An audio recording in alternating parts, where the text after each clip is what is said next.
Not only do we finally have details and the release date for Spider-Man Beyond the Spider-Verse, we actually got a detailed breakdown of what was shown and more info that was revealed by Sony at CinemaCon. So let's get to all of this, including the footage breakdown.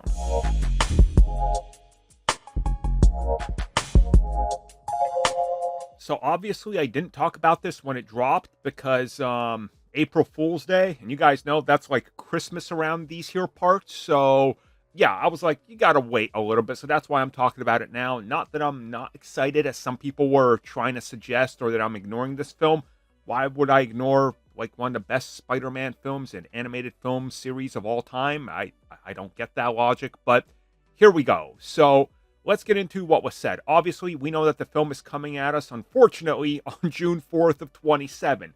So the reports were right, and the same report I said I heard about 2 years ago, that this thing isn't coming till 27 because they're pretty much rebooting it, turns out to be true. Now, beyond that, we also got a little bit more, and this is in regards to what is happening. So the film is picking up literally at the moment that the last film ended, and that they straight up get into the rest of the story. There's no downtime.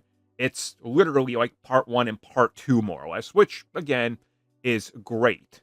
But now getting into the footage. So it's said to be even more stylized than the last 2 films, and still not finished, obviously. We have Miles Morales that declares that he's going to do things his way, and that nobody is going to be able to stop him. And everybody's kind of looking at him and understanding what he's saying. And he says, I'm going to write my story. Nobody writes it for me. At the same time, we then jump over to Gwen Stacy and some of the other Spider crew, who make a brief appearance and all strike their poses. Then there was a hint of the directors of the film talking about how Gwen and the other friends he's made might not be enough to save what's coming to Miles Morales. And that he's sort of built this family across the system that, you know, all cares about each other, and that's going to be important in this third entry. AKA, it looks like we're definitely dealing with destiny and what is family. Can people you meet become your family instead of just the people that, you know, gave birth to you, right? Or your siblings? Which the answer to that is obviously yes, because when you get married to someone, that's your family. So, yeah. So that's a pretty easy answer if you think about it, but I get what they're saying in the context of destiny and predetermined and keeping on the path, right?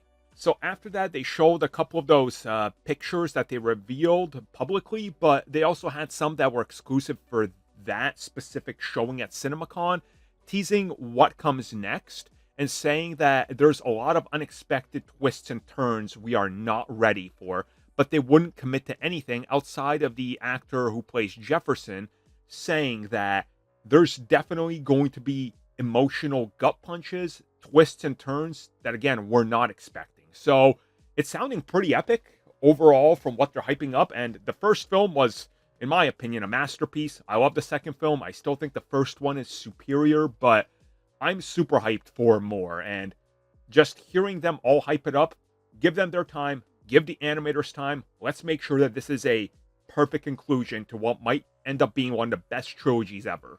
Thank you for checking out that video, and thank you for your continued support. Feel free to like, share, subscribe, do whatever you will, and if you're so inclined and would like some additional content from us, which includes unfiltered content and bonus discussions, we do offer it exclusively in our member section. We hope to see you there. So thank you for watching, and have a good one.